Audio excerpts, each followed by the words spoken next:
বাকিরা দেখবেন একটি বিশেষ রাজনৈতিক দল, তারা 1 আনা ইনভেস্টমেন্ট করে 16 আনা মানে ফায়দা লোটার চেষ্টা করে। তাদেরকে দেখলাম তারা বিভিন্ন জায়গায় বিদেশিরা বিভিন্ন ভিডিও ইউটিউব ভিডিও ছাড়তেছে যে হ্যাঁ নাকি জামাত ইসলামীতে আছে। দায়িত্ববোধের জায়গা থেকে আমরা করি, আমরা মার্কেটিং এর জন্য করি না। বিএনপির চেয়ারম্যান জনাব তারেক রহমানের পক্ষ থেকে আসছি, আমাদের বিএনপি নেত্রী আপনাদের ফাহমিদা মনির সাহেব উপস্থিত হয়েছে, আপনারা দোয়া করবেন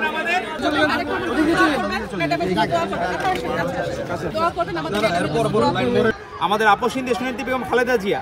বাংলাদেশের মানুষ হচ্ছে তার প্রিয় মানুষ। তো এখন যে এই খাবার গত সেই দিন যেদিন থেকে আগুন ধরছে, তারপরে অজস্র মানুষ, তাদেরকে জিজ্ঞেস করা হয়েছিল আপনি কারা খাবার দিয়েছে, বললো বিএনপি দিয়েছে। কিন্তু আমাদের দায়িত্ববোধের জায়গা থেকে আমরা করি, আমরা মার্কেটিং এর জন্য করি না। তো আমাদের ভারপ্রাপ্ত চেয়ারম্যান আমাদের যে রাজনীতি শিখিয়েছেন, মানুষের পাশে দাঁড়ানো কর্তব্য মনে করি আমরা। এটাকে কোনো মার্কেটিং করা বা আলাদা করে আয়োজন করে ক্রেডিট নেওয়ার চেষ্টা বিএনপি কোনোদিন করেনি। তো আমরা চাবো ভারপ্রাপ্ত চেয়ারম্যান জনাব তারেক রহমানের দিক নির্দেশনায় পরবর্তী দিনে আমরা যদি সরকার গঠন করতে পারি, আমাদের ভারপ্রাপ্ত চেয়ারম্যান জনাব তারেক রহমান প্রধানমন্ত্রী হলে এগুলোর প্রত্যেকটার কারণ উদ্ঘাটন করা হবে এবং কেউ যদি উদ্দেশ্যপ্রণোদিতভাবে আগুন লাগায় তার বিরুদ্ধেও কঠোর ব্যবস্থা নেওয়া হবে। তোরগড়ে কেড়ে আমি কলা খাই না লীগের আমলে তাদের বাজে ইন্টেনশন ছিল, খারাপ ইন্টেনশন ছিল, যে তারা এখানে সবসময় চেষ্টা করতো, আপনি বঙ্গবাজার মার্কেটের কথা চিন্তা করেন, ইন্টেনশনালি সেখানে আগুন ধরিয়ে দিয়ে হাই রাইজ বিল্ডিং করার জন্য তারা আগুন ধরিয়েছিল।